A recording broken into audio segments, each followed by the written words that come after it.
¿Qué le parece si pasamos a la palabra de Dios? Usted tiene frío, no se me vaya a dormir, abrace a su hermano, abrace a su esposa. Le repito, si no es su esposa, no la abrace, pero ahí no se me vaya nada más a quedar dormido, por favor, porque uno se acurruca con el frillito. Y disfrútelo, disfrute este tiempo. Entonces, si está usted listo para la palabra de Dios, yo le voy a pedir, por favor, que abra su Biblia en el Evangelio de Juan. Juan capítulo 3, verso 17. Juan 3, 17.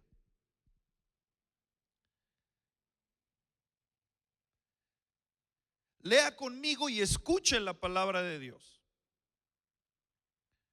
Dice así: porque no envió Dios a su Hijo al mundo para condenar al mundo, sino para que el mundo sea salvo por él.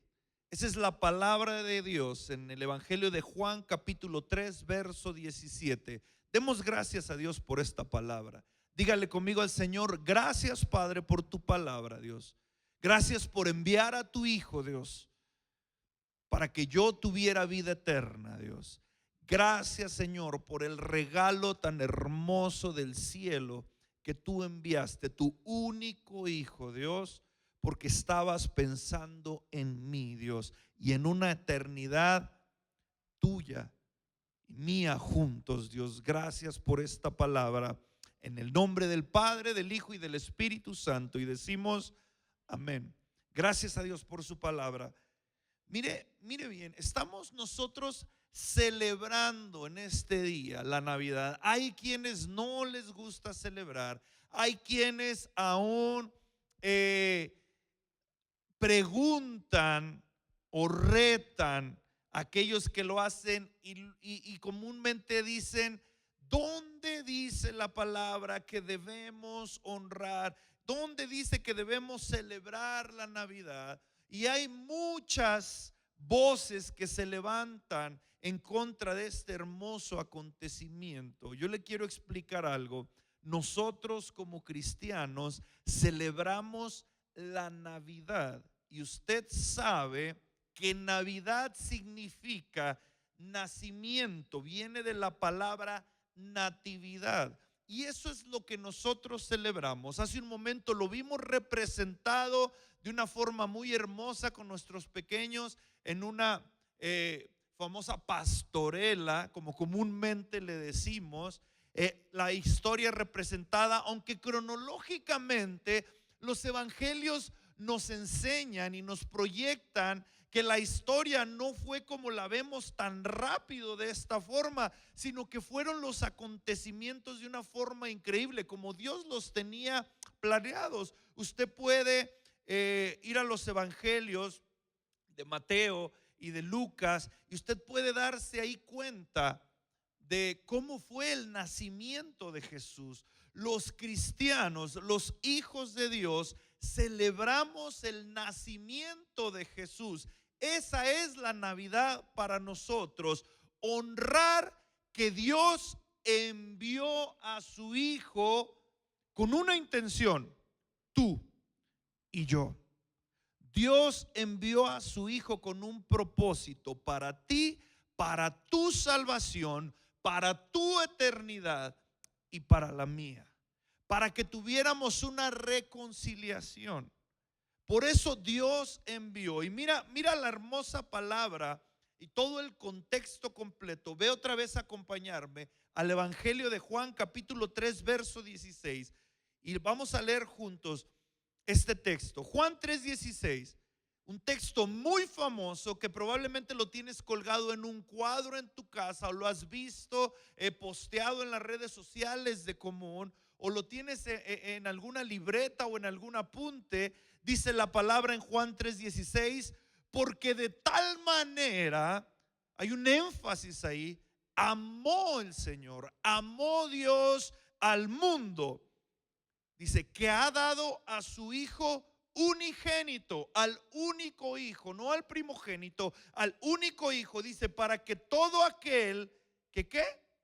Que en él cree. ¿Cuántos aquí creen en lo que acabamos de celebrar? Para que todo aquel que en él cree. ¿Cuántos de aquí creen realmente? Porque sabe, en eso se fundamenta tu vida de cristiano, tu vida de fe, en el creer. Y de eso depende todo lo demás. Sin fe es imposible, dice la palabra, es imposible, no lo digo yo, no lo dice el pastor. Sin fe es imposible agradar a Dios. Porque el que se acerca a Dios es necesario que crea que existe Dios. Dice que Dios honra y Dios pone galardón a los que le buscan. Y qué hermosa palabra cuando nos dice: de tal manera amó Dios al mundo que ha dado a su Hijo unigénito, para que todo aquel, y ahí estamos incluidos, y debería estar incluida su familia, sus amigos y las personas que usted ama, y aún las personas que quizá no conocemos, pero hay muchos más que deberían de estar incluidos, para que todo aquel que en él cree, dice así, no se pierda. No pierda una eternidad con el Señor, que es donde muchos se pierden. Para muchos eso ya es una utopía, eso ya es una fantasía.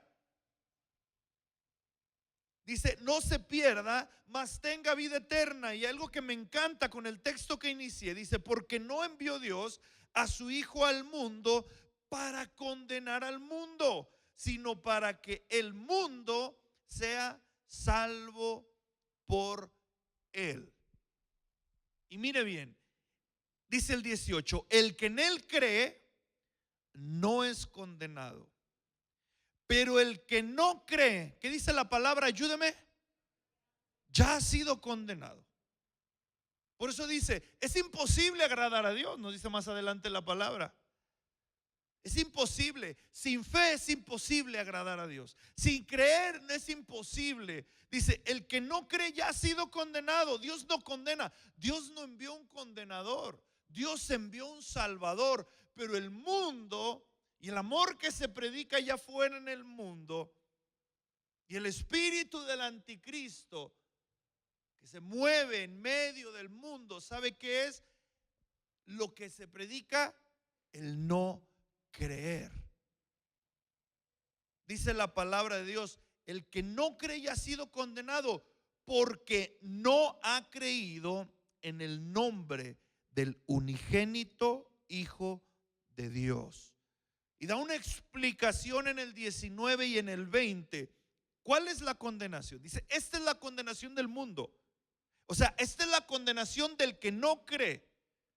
Del que no cree. Todo lo que ahora nosotros estábamos honrando, cada canto que habla de su nacimiento, cada canto que habla de un beso del cielo, cada canto del hermoso acontecimiento en el cielo, de la estrella, de los ángeles. Dice, huestes celestiales se aparecieron a los pastores, señales en el cielo hablaron a hombres sabios y dieron dirección. Hubo un grande acontecimiento en el mundo cuando Jesús nació. Fue enviado al mundo. El cielo tocó la tierra. Y dice, esta es la condenación de aquellos que no creen, de aquellos que no quieren honrar. Mira, dice que la luz vino al mundo. Dice, pero los hombres amaron más las tinieblas que la luz. Usted lo puede ver claramente ahora, en este tiempo, en esta generación, en el mundo. Dice, y los hombres amaron más las tinieblas que la luz. ¿Por qué? Porque sus obras eran malas. Y el 20 dice, porque todo aquel que hace lo malo, obviamente, dice, aborrece la luz y no viene a la luz, para que sus obras no sean reprendidas, para que su vida no sea expuesta. Lo que no saben, muchos se esconden, como en aquel tiempo Adán y Eva se escondieron cuando pecaron, cuando desobedecieron su palabra, cuando desobedecieron su voz. Muchos se esconden creyendo que Dios traería condenación, y les decía el Señor: ¿por qué se esconden? ¿Por qué tienes miedo? ¿Por qué te avergonzaste? Le dice a Adán. Y así muchos se esconden de ello. ¿Por qué? Porque no quieren ser expuestos en su pecado. Pero Dios no envió un condenador. Dios envió un Salvador para que cuando sea expuesto tu pecado, cuando sea expuesta tu humanidad, seas limpio y libre de aquello que te tiene así. Seas libre de todo pecado, seas libre de toda cárcel de tu carne, y vengas a una vida nueva, una vida eterna en Cristo Jesús. Pero dice: el mundo amó más las tinieblas. El mundo amó más la oscuridad, porque no querían ser descubiertos, no querían ser expuestos, porque no querían ser reprendidos, porque no querían ser confrontados. Qué triste. Y sabe, este es el problema de muchos, que no creen. Y los cristianos honramos el nacimiento, honramos que Jesús es el enviado de Dios. Por eso la historia de la Navidad, la historia del nacimiento, está escrita en el capítulo 1 y 2 de Lucas. El nacimiento de Jesús está ahí en los evangelios. ¿Para qué? Está escrito ¿para qué? Como evidencia para que tú y yo podamos creer, para que tú y yo podamos honrar su venida, para que tú y yo podamos honrar que Dios envió a su único hijo por ti y por mí. ¿Sabes? Hay algo que tú tienes que prestar mucha atención ahora. Gracias, hijo. Discúlpeme un momento.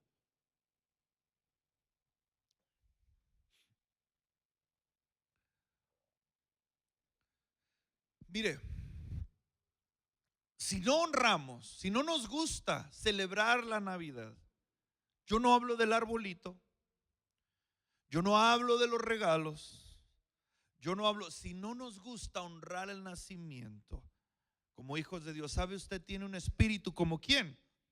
Como el de Herodes, que quería matar al enviado. Usted tiene un espíritu como el de los religiosos, los fariseos, que muchos no aceptaban aún en ese tiempo que había sido enviado el Hijo de Dios. Y Jesús les decía: el reino de Dios vino a ustedes y ustedes no se dan cuenta. Y sabes, es un espíritu del anticristo. No reconocer, no querer creer, no querer honrar. Es el espíritu de Herodes, es el espíritu de demonio, aquel que no honra la llegada. Aquellos que no quieren, tienen el mismo espíritu de Herodes, de estar en contra de la voluntad del Padre. ¿Sabe? Es importante que nosotros honremos su nacimiento. Como cristianos honramos su nacimiento, su venida. Honramos su sacrificio. Honramos su resurrección. Y honramos su segunda venida también. Y lo estamos esperando. Eso tiene que quedar bien claro en nuestro corazón. Pero muchos no creen, y ese es el problema de muchos de allá afuera, que no creen. El problema del mundo es no creer. Ese es el espíritu del anticristo. ¿Cuál? No creer. Que las personas se pierdan, que las personas se aparten de Dios, que las personas se alejen de Dios. Y hay algo que a mí me asombra mucho. Mire bien, mire bien. Yo quiero que vaya conmigo al Evangelio de Juan, por favor, capítulo 17. Vamos a irnos un poquito más rápido. Juan capítulo 17, verso 20. Voy a leer del 20 al 23. Déjeme darle un contexto. Son 3 versículos enfocados en algo muy particular que usted debe poner atención hoy. Hay algo muy particular. Ahora lo voy a llevar a otro punto de esta enseñanza. Ya le hablé que Dios envió a su Hijo y que es necesario creer, que es necesario que honremos su venida, que es necesario que celebremos, que nos gocemos con su venida, con su nacimiento, porque allí vio usted la gracia de Dios. Nos amó tanto que envió a su Hijo unigénito. Usted tiene que quedarse con eso en su corazón. Usted es tan amado que fue entregado un hijo, la vida de su único hijo, por la de usted. Déjeme decirle algo, Dios le ama. Usted le puede decir eso al que está a su lado: Dios te ama, y tienes que aprender a valorarlo. Dios te ama, Dios te ama. Por eso envió a su Hijo a este lugar, a esta tierra. Pero mire bien lo que dice la palabra en Juan acerca de Jesús. Hay un punto muy importante al que yo lo quiero llevar ahora en esta enseñanza, y voy a tratar de hacerlo rápido. Y lea conmigo Juan 17:20. Dice: mas no ruego. Ahora está hablando Jesús, ya no es el niño Jesús, está hablando Jesús antes de subir a la cruz. Está hablando Jesús, aquel niño que vimos en el pesebre. Ahora está hablando, y con una oración poderosa. Jesús está orando, ¿por quién? Por los suyos. Está orando por sus discípulos. No solo está orando, está rogando. Diga conmigo: rogando. ¿Ha rogado usted alguna vez? Jesús está rogando al Padre. Y mire bien lo que está haciendo antes de subir a la cruz. Mire lo que dice: mas no ruego solamente por estos, sino también por los que han de ¿qué? De creer. Porque los que creen, esos son los que no serán condenados. Ya lo vimos anteriormente, que el que no cree ya ha sido condenado. Y esa es una misión que a usted le corresponde, que los de afuera crean. Esa es una carga que tiene usted que recibir hoy. Esas sillas se tienen que llenar, no por llenar una congregación, sino para que el cielo se llene de las personas que amamos y aún de los que no amamos, que tenemos que aprender a amarlos también. Esa es una responsabilidad y una misión de cada uno de nosotros, que algunos más, que muchos más crean. Yo creo fervientemente que todavía hay quienes tienen que escribirse en el libro de la vida. Todavía hay algunos que van a estar escritos en los renglones del libro de la vida, que se van a añadir al libro de la vida. Lo creo fervientemente. Y sabe, dice el Señor: ruego solamente por estos no, sino también por los que han de creer. ¿En quién? En mí, dice el Señor. Es Jesús diciendo: por la palabra de ¿quiénes? Por los que está orando, por sus discípulos, por la palabra de ellos. Dice: para que todos, y ponga mucha atención aquí, para que todos sean ¿qué? Dígalo más fuerte: sean. Dice: como tú, oh Padre, en mí y yo en ti. Mira bien, que también ellos sean uno en nosotros, para que el mundo crea que tú me ¿qué? Enviaste. Es lo que estamos celebrando, que Dios envió a su Hijo a nacer en un pesebre, para que todo el mundo crea aquel acontecimiento, aquel tiempo de los magos, de los pastores, para que todo el mundo crea que yo vine al mundo para salvar al mundo de sus pecados, para que todo el mundo crea que tú me enviaste. Sigo leyendo el 22. La gloria que me diste yo les he dado, habla de sus discípulos, para que sean ¿qué? Uno. Así como nosotros. Fíjese, parece que es el mismo texto, pero ya va 2 veces que lo dice el Señor. Ya leí el 21 y estoy leyendo el 22 y parece que lo estoy repitiendo, y no es así. Repito el 22. La gloria que me diste yo les he dado para que sean uno, así como nosotros somos uno. Y dice el 23, yo en ellos y tú en mí, para que sean como perfectos. Dice, sin pecados o sin que ya vuelvan a pecar. No, dice perfectos en unidad. Y repite, para que el mundo conozca que tú me enviaste y que los has amado a ellos como también a mí me has amado. Qué hermosa oración de Jesús. Qué increíble oración. 2 veces recalca: para que allá afuera crean que tú me enviaste. Para que crean este acontecimiento tan hermoso. 2 veces lo dice. Dice: yo estoy rogando ahora por ello. ¿Qué estaba rogando el Señor? Que sean uno, que aprendan unidad. La única forma que crean que yo nací en un pesebre es que se amen los unos a los otros, que se perdonen entre ellos. Mira, mira bien, Jesús no rogó por ti y por mí para que no fueras o no fuera yo tan pecador. No era que Jesús estaba preocupado, porque mire bien, esto era antes de subir a la cruz. A Jesús no le preocupaba que los iba a dejar, y no le estaba diciendo: Señor, te pido que ellos sean fuertes en la tentación y que no vuelvan a pecar, que no se me vayan a echar para atrás. Dice: no, lo que le está rogando, lo que le preocupaba a Jesús, pon atención, era que no supieran amarse, era que no supieran respetarse, era que no supieran perdonarse, era que se dividieran. Eso era lo que le preocupaba. Si por algo estaba preocupado, lo voy a decir de esta forma, no sé si es la palabra correcta, antes de subir esa cruz, no le preocupó: no, hombre, se van a volver al pecado, van a hacer. No, le estaba preocupando: se pueden dividir.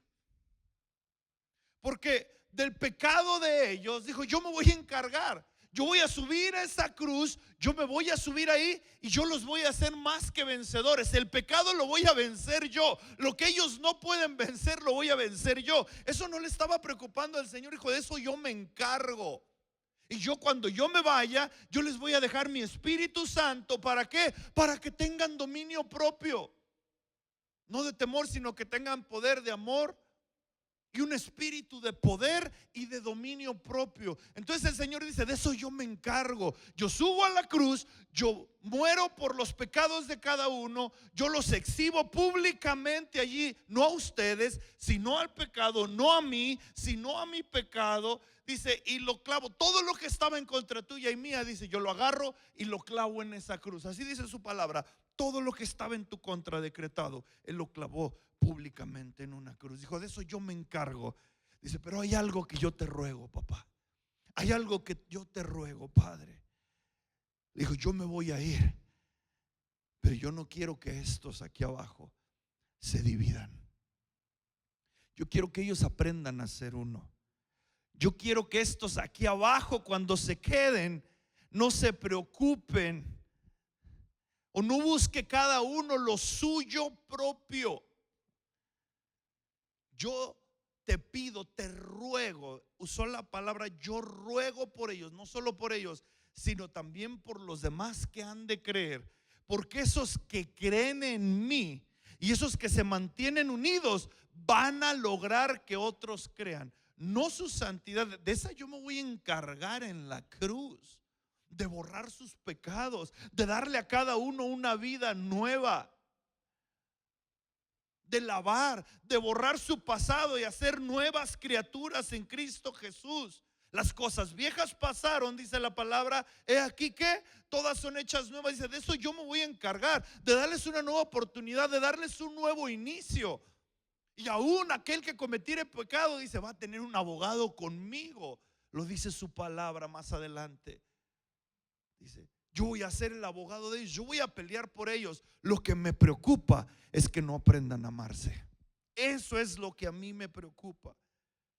Yo estoy parafraseando, decir, eso no dice la Biblia. Yo estoy tratando de entender. Dice: yo me voy a subir a esa cruz, pero te ruego que ellos aprendan, para que no se pierda ni uno de ellos, para que no se pierda ninguno.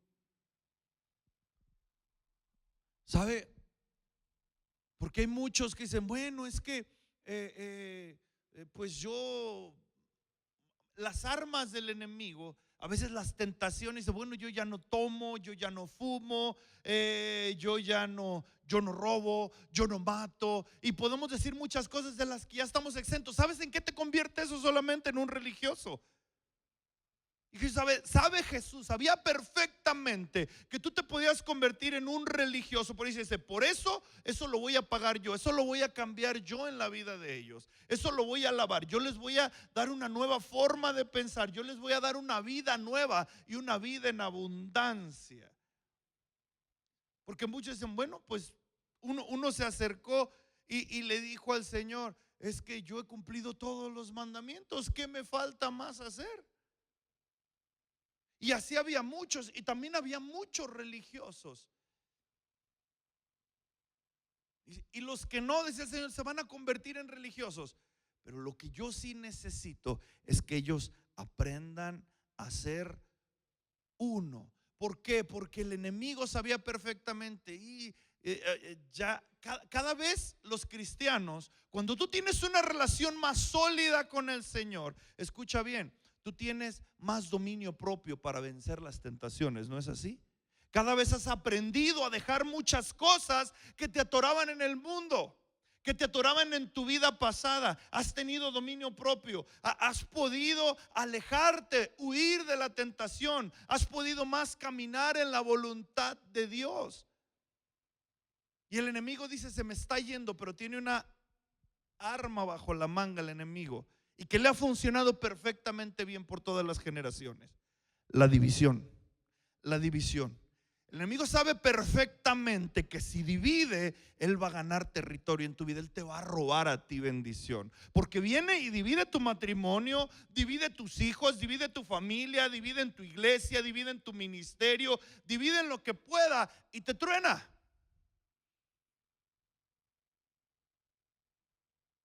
¿Y sabes qué es lo que más le costaba a los religiosos? Andaban por ahí, dice con sus filacterias largas, sentándose mero adelante. Ya nadie se va a querer sentar mero adelante, ¿va? Sentándose en los lugares públicos, orando mero adelante y en voz alta, y andaban por ahí y siendo como irreprensibles. ¿Sabe qué le costaba más a los fariseos? ¿Sabe qué era lo que le costaba? Amar al prójimo. Amar al prójimo le costaba muchísimo. No tenían misericordia para con nadie los fariseos. Ese es el corazón religioso. No tienen misericordia, no consideran a los demás. La palabra de Dios dice, considera a tu hermano como mayor a ti mismo, como superior a ti. No lo digo yo, lo dice la palabra. ¿Lo has considerado así? ¿Has considerado a tu esposo como mayor a ti misma? ¿A tu esposa como mayor a ti mismo? ¿A tus hijos? ¿Al que está enfrente, al pastor, al que está detrás tuyo, al que te sirvió el café? Considérense unos a otros. Sean solícitos, amables, en el vínculo de paz, dice la palabra. Lo dice en Efesios. ¿Sabes? El enemigo sabe perfectamente que cuando él divide, él te roba a ti la bendición. Él comienza a destruir y a menguar en tu vida espiritual. Cada vez más, cada vez más, cada vez más. ¿Sabes? Yo quiero que te des cuenta, no te cuesta a veces mucho trabajo realmente ser uno con tu esposa, ser uno con tu familia en Cristo, ser uno con tu pastor, ser uno con la persona que está atrás, con la persona que está adelante. Y el enemigo lo sabe perfectamente. Hay muchos corazones religiosos que llegan a este lugar creyendo que está bien, estoy mejor que él, estoy bien. Él está peor que yo, ya, sin nada de misericordia. Y lo que está enseñando Jesús es para que afuera crean este hermoso acontecimiento que acabamos de ver con los niños, para que ellos crean que tú me enviaste, que vine a nacer este mundo. Tienen que aprender a amarse todos los que se quedan cuando yo me voy. Tienen que aprender a amarse, tienen que aprender a hacerlo. ¿Sabes por qué rogó Jesús? Para que no te separes, para que no te divorcies, para que aprendas a ser uno, para que perdones a quien te ha costado tanto trabajo perdonar. Para eso envió Dios a su Hijo. Para eso rogó Jesús cuando iba a subir esa cruz, que aprendan todos ellos a ser uno, uno. ¿Sabes? El mundo no va a creer si la iglesia no procura la unidad. El mundo no va a creer. Tu familia no va a creer. Quizá tú ya les demostraste que cambiaste, que ya no tomas, que ya no fumas, que ya no bailas, que ya estás teniendo una vida digna. Y qué bueno, no estoy diciendo que sea malo. Eso es bueno. Pero quizá lo que no se ha dado cuenta en tu familia o las personas que te rodean es del amor y de la misericordia. ¿Sabes qué pide el Señor? Dice, hacer justicia y misericordia. Cuán difícil nos es a nosotros como seres humanos. Cuán difícil nos es a nosotros como cristianos. No podemos ver a veces al vecino, no podemos ver a la esposa, no podemos ver a los hijos, no podemos ver al pastor que predica. Y uno va a predicar el pastor Álvaro otra vez, qué flojera, ya no lo soporto, ya no va a predicar, yo nomás quiero venir cuando llegue el pastor Lupillo. Y no podemos ver, nos cae mal el de la guitarra, ya pusieron ahí, ya está ahí alguien ahí en pandero, no podemos ver, no soportamos cuando entramos ver a alguien ahí en el café, ya está el hermano ahí sirviendo, me voy a meter por la otra puerta. Ya no soporto ver a fulano, ya no soporto ver a fulana. No llegas a tu casa y no soportas a tu esposo, a tu esposa, a tus hijos, qué sé yo, al vecino, tienes conflictos familiares. ¿Sabes? Podrás haber tenido dominio propio en muchas cosas, pero si no tienes amor, dice la palabra en 1 Corintios, ni tú ni yo somos nada. Podemos hablar, gritar, predicar, pero si no tenemos amor, ¿sabes cómo somos? ¿Ha escuchado usted esto? Y me quedó aquí a la mano. Esto es un címbalo que retiñe, esto es puro ruido, molesto nada más. Eso dice la palabra en 1 Corintios. Si no tenemos amor, solo somos como címbalos que retiñen. Hacemos mucho ruido, pero ¿sabes qué? Eso no da lugar. Tú no eres piedra de ayuda. Tú puedes ser piedra de tropiezo para muchos, aún para tu propia familia. Y de eso te tienes que arrepentir hoy. De eso te tienes que arrepentir hoy. ¿Sabe? Dice que en los últimos tiempos el amor de muchos se enfriará. El amor de muchos se enfriará. Estamos en los últimos tiempos, yo lo creo. Dice, el amor de muchos se enfriará. Dice, y quizá tú digas, no, bueno, pastor, es el amor a Dios. Ok, ¿cómo dices que amas a Dios? Dice la palabra, que no lo puedes ver si no amas a tu prójimo, que si lo ves. ¿Cómo dices que amas a Dios si no amas a tu esposa? ¿Cómo dices que amas a Dios si no perdonas a tu prójimo, si no le amas, si no tienes misericordia? Eso es poner amor en la miseria de alguien más. Eso es misericordia, en la necesidad de alguien más. ¿Cómo? ¿Cómo? ¿Cómo van a creer este hermoso? Cada vez parece que es porque ven y dicen, la iglesia, tú lo has escuchado quizá, yo no voy a ir porque está lleno de hipócritas. Yo no voy a ir porque va fulano, porque va fulana. Yo no quiero ir. Tu familia a veces no quiere venir por muchas cosas. ¿Y sabes qué? Lo primero, el primer testimonio que le debes de dar a tu familia es de unidad y de amor. Dios te está llamando para eso el día de hoy.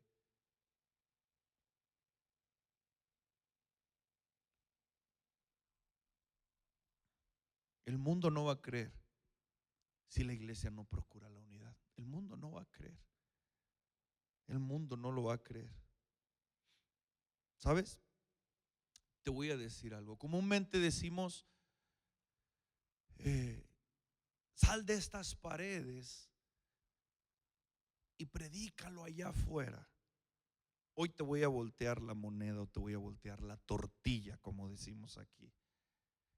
Predícalo aquí adentro. porque nos llenamos la boca diciendo: sal de estas cuatro paredes y ve y predica allá afuera. Hoy te voy a pedir algo: predícalo con tu ejemplo, con tu testimonio aquí adentro.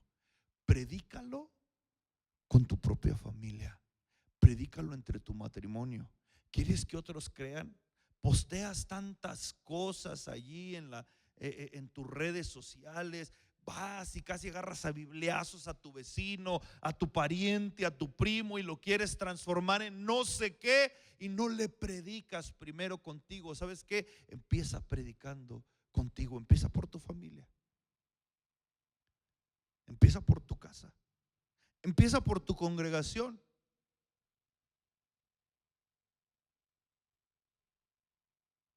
Y yo me gustaría que hiciéramos un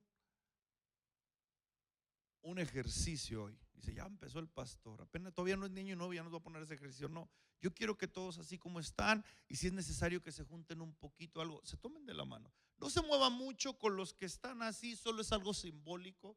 Tómese de la mano. Quizá le tocó su esposa, quizá le tocó a algún otro hermano, pero tómese de la mano, y ahí no es necesario que se crucen en las sillas. Y se puede quedar sentado, pueden quedarse sentados, pueden quedarse sentados. Si viene Yair y me apoya un poquito, por favor. ¿Sabes? Te digo, predícalo aquí adentro, porque Jesús rogó por los suyos. Y Jesús rogó por los que tenía él. Él estaba hablando, dice: no te pido por los fariseos. No le estaba rogando a Dios por todavía los que estaban allá afuera. No le estaba rogando a Dios. Jesús no le estaba rogando al Padre. La oración de Jesús no era, por eso dice: sino te pido por los míos, por estos, le dice, los que estaban con él y lo estaban escuchando los discípulos. ¿Sabes qué tienes que empezar? Tienes que empezar a amar al que tienes ahí, pegadito a ti, enfrente de ti. Me tiene que amar a mí aunque le cueste trabajo. Si quieres, sáqueme la lengua ahorita, pero que sea la última vez que me la saca. Mire, si me la sacaron unos, yo también se la voy a sacar por última vez. Y ya de aquí, borrón. Si es su esposa, ¿sabe? Dele el último desgreñón y dígale: pero a partir de ahorita, borrón y cuenta nueva. ¿Sabe por qué? Porque si no aprendemos unidad entre nosotros, si no nos predicamos nosotros aquí mismo adentro, si no te predicas tú mismo con tu esposa, con tus hijos, con tu familia, ¿qué esperas allá afuera? ¿Quieres convencer a alguien a bibliazos? No.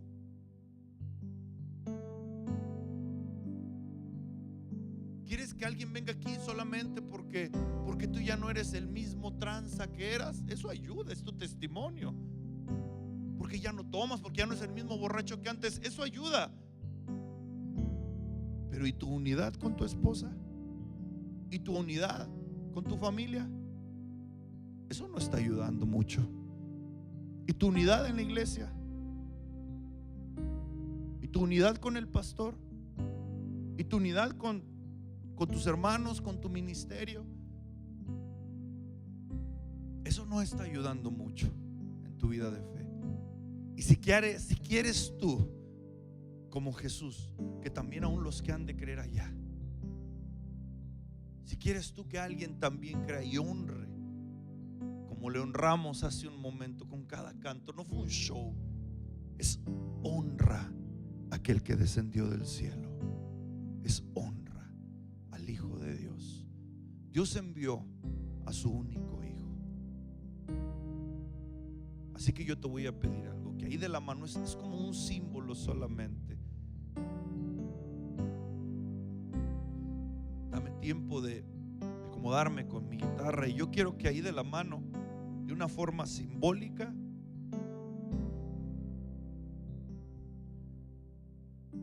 te dispongas. No quieras un borrón en cuenta nueva en la persona que tienes enfrente. Tiene que ser en tu propio corazón. Tienes que empezar por ti. Tienes que predicarte a ti mismo. Tiene que empezar en tu casa. Tiene que empezar en tu congregación. Tiene que empezar en el círculo cerrado de tu familia, para que otros también puedan creer. Dios envió a su Hijo.